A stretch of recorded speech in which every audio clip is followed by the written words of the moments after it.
Chinese modernization will take into account the creators of the wealth, which are the working people. And in the context of the creators of the wealth, common prosperity becomes a corollary.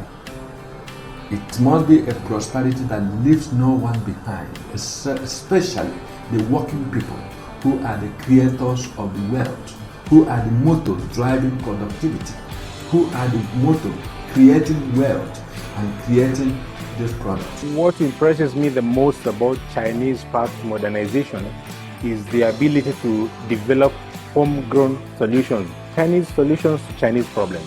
Even if the problem is local, but the solution is found elsewhere, they're able to adopt, customize it to the local problem or the local issue, and implement so that it suits the Chinese needs most.